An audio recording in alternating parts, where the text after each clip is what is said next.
Hi, my name is Eileen. I am a compulsive overeater. I weigh and measure 3 meals a day off the GreySheet.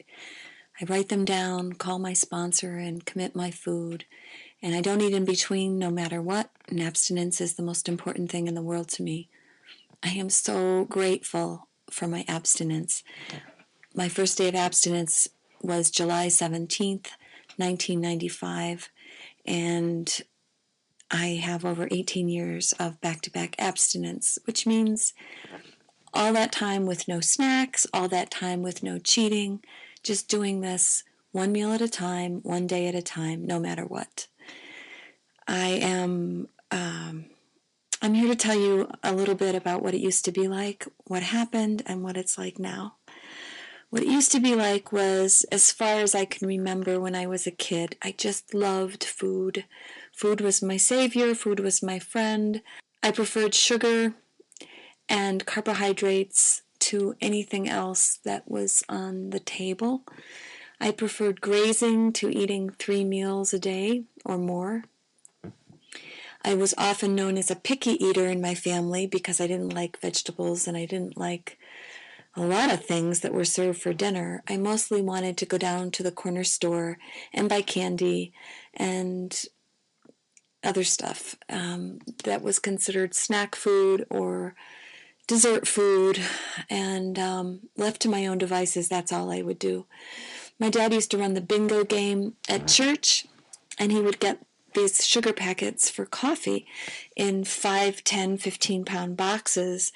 And I can remember stealing away into the closet, sitting on the bottom of the closet, closing the door where the box of sugar packets were, and eating them one at a time, paper and all. And I was a young kid at that time. You know, I wasn't a teenager. I was a young kid. And that's what I did. And, it worked for a while. My family was very chaotic, and my father was prone to rages, and my mother was often on edge. I was her friend and confidant, and she overate as well, and we would bake together in the kitchen, and those are some of my happiest childhood memories, baking with my mom in the kitchen. And my dad was a diabetic, he was an alcoholic, and he never stopped drinking till the day he died, and he died when he was 60 years old of an overdose of alcohol and prescription drugs. So I know about this disease, and I never wanted to be an alcoholic, and I didn't want to be fat like my mom. But I did both, and tried to control it. Went on diets with her a lot. I could lose weight. She, at that point, couldn't lose weight anymore. But I could always lose 5 pounds and then gain it right back, or lose 10 pounds and gain it right back. Later, lose 15 or 20 pounds and gain it right back. And the turning point for me came when I was pregnant with my daughter. I was 27 years old. I tipped the scales over 200 pounds. I was overweight before I got pregnant, but I gained a lot of weight and didn't have any incentive to watch what I was eating because the scale was going to go, the number on the scale was going to keep going up no matter what I did. And I have to say, I was never an obese, fat, horrible person looking. I was tall, so I could carry my weight a little bit better, but I was always a little chunky, and that served me. I could lose weight when I wanted to have a boyfriend. When that relationship soured, I would start eating again and put on a few extra pounds and break up with the guy, and it was all that way. Food never let me down. Food never changed its mind. A bag of candy at Sadie's always tasted the same, and no matter what, it was always predictable and stable and a good, solid relationship as far as I was concerned. And then after I gave birth to my daughter, I could not lose the, quote, baby weight. That wasn't the baby weight. That was the dessert weight. That was the weight that I put on. I lost 25 pounds the first weekend after she was born, and that was the baby weight. She was 8 pounds and 10 ounces, but not an extremely large child. No, I lost about as much weight as a normal woman does lose when she has a baby. But there was all that other stuff that I'd put on, and I just wasn't motivated to get it off. And I could have worn maternity clothes for 2 more years. I didn't want to buy bigger clothes. I just didn't want to do any of that stuff. So what happened was my next door neighbor was very obese, and she had a baby. And I noticed from winter to spring, one day she came out of her house in the springtime and she was thin. She lost like half of her body weight. She lost 100 pounds. And when I asked her how she did it, she told me she went to GreySheeters Anonymous. She took me with her to a meeting. They used the GreySheet as a food plan until you got to your goal weight. And then they switched to another maintenance kind of plan, which they said they reintroduced carbohydrates into your food plan at that point. Well, carbohydrates and I never needed an introduction. I didn't forget about them. I lost 40 pounds in 4 months, 20 pounds the first month. And the GreySheet food plan really worked for me. I never felt hungry. I never felt deprived. I always had delicious meals. This particular OA group did not weigh and measure our food without exception. That's what we do on the GreySheet. We do it no matter where we are, no matter what we're doing, no matter who we're eating with. And so I would bring my scale. I would use my scale at home, but when I went out to a restaurant, I didn't. And I was interested in losing weight, so I didn't go out to very many restaurants. And when I got to my goal weight, I just said, okay, I know how to do this now. And I never went back to OA. I never called my sponsor again. I gained all my weight back and then some. And I had the added shame of knowing that I was a compulsive overeater, but really not wanting to be, needing to weigh and measure my food forever.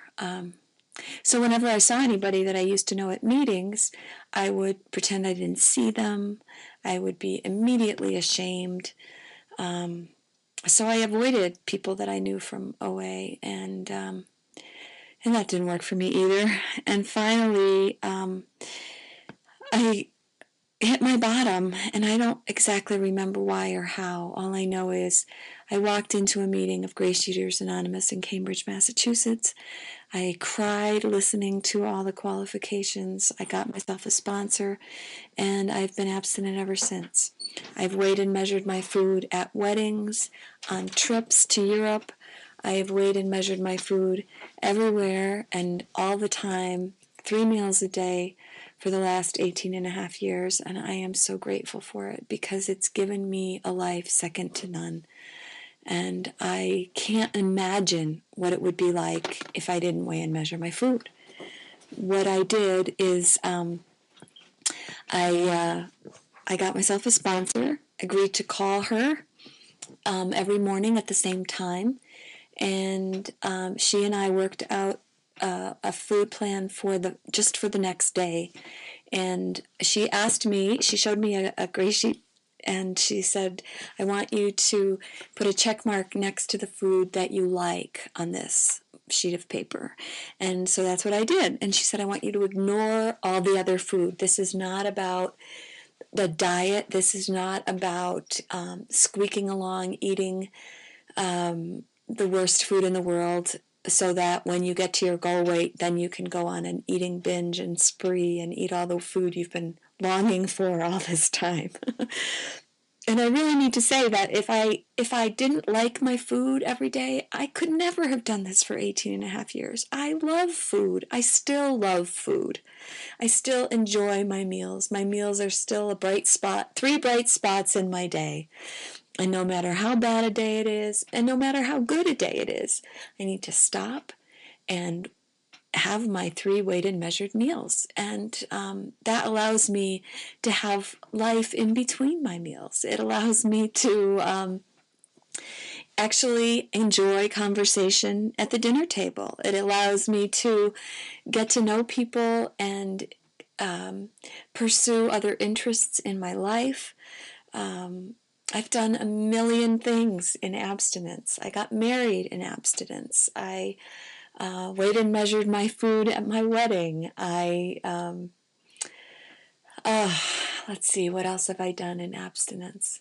I moved from New England to the Southwest, where I live right now. I recorded original songs, a whole CD of original songs in abstinence, things that I wanted to do when I was eating, but I couldn't. I wrote a book and got it published in abstinence. I moved to a completely different part of the country, made new friends, and we have a face-to-face GreySheet meeting in Taos, New Mexico once a week.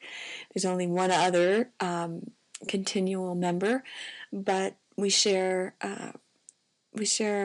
28 years of abstinence together, and we do this no matter what, and it really helps to have someone else do this. Although I lived in Taos for a few years without anybody else doing what I did, and because I had a firm foundation, I got abstinent in Cambridge, Massachusetts, where I could go to meetings every single day if I wanted to, and in the beginning I really did want to. I had friends who talked about what they did, how they stayed abstinent through all their life things, through job interviews. I weighed and measured in a job interview at breakfast, excuse me, in a restaurant. I'll never forget that.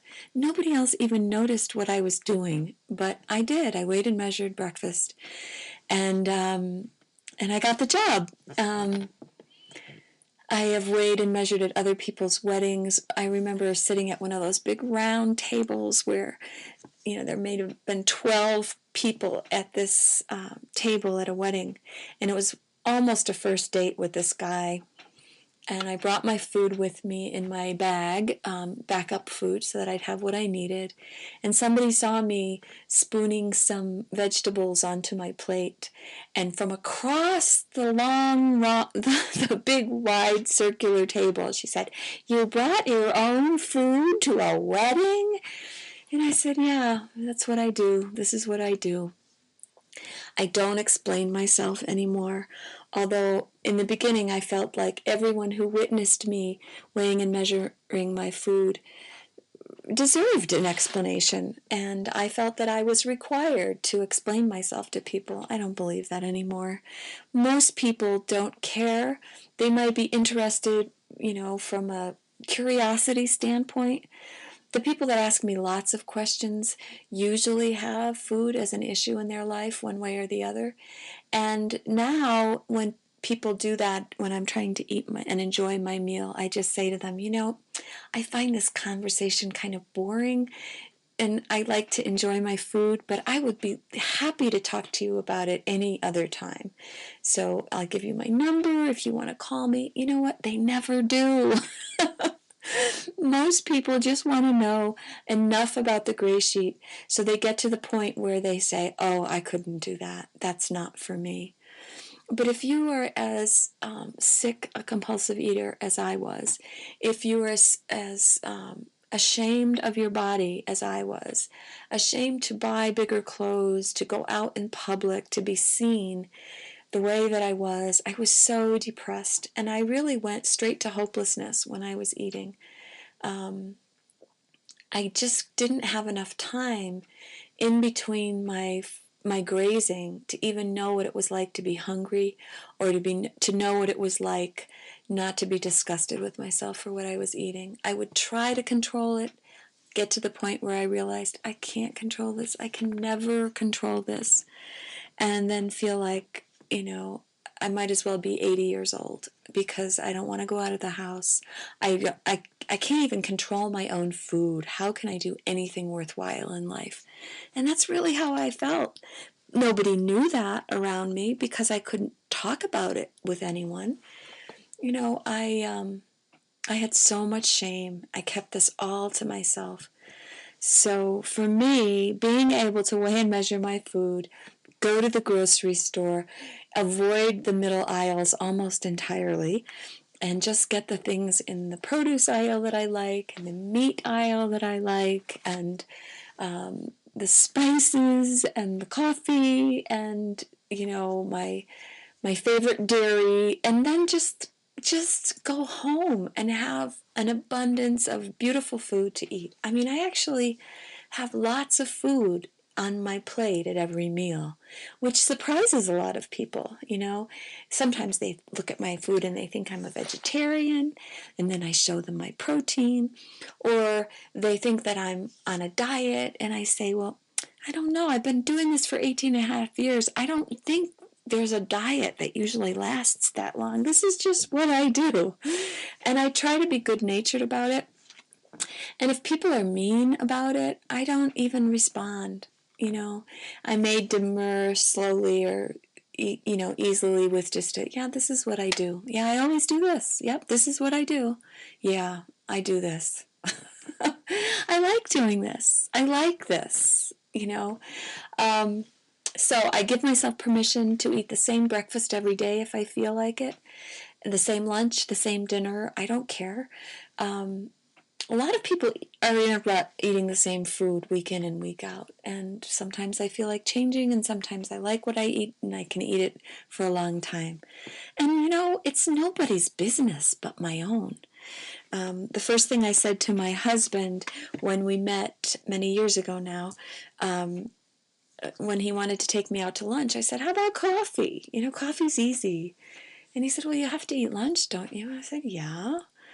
So when he came to pick me up, I sat him down and I showed him my scale and my backup in Tupperware. And I said, if you go out to lunch with me, this is what it is. This is what I'll do. I'll bring my scale. I'll weigh my food. If you don't want to do this, I'm just warning you now so we can find another option. But literally, his one question was, well, you don't eat sugar. Can I have dessert? Do you mind if I have dessert? And I said, well, no, you can have whatever you want. And he said, well, let's go. So anyway, I have lots of people in my life that know me, appreciate me for who I am, know that being a compulsive overeater in recovery is really an important part of who I am. And it's taught me how to take care of myself, how to stand up for myself, how to make sure that I get what I need. And I found a way to do it with grace and dignity. And that took a while. That took a company. That took meetings and people talking about how they did it. Which is why we always say a gray sheet needs to come with a sponsor, because we can't do this alone. It's not just a food plan. Yes, the food is nothing that I get compulsive or obsessive over. It does not get my cravings started. None of the food that I eat is anything that I crave anymore. My cravings stopped a long time ago. But I need to know that I'm not the only one on the planet doing this, because I would talk myself out of it. I need to be in contact with my sponsor and my sponsees every day so that we know that we're all on the same page. We're in this together. We have a safety net. If I get into trouble, I make a phone call. If something happens, I call somebody. If I get sick and I can't eat and I'm sick to my stomach, I call my sponsor. We go through things together in this community. And I am so grateful to be a member of GreySheeters Anonymous. I'm so grateful for all my abstinence. And it has given me a relationship with myself and with my higher power and with others that is a life that is second to none. So thank you for listening.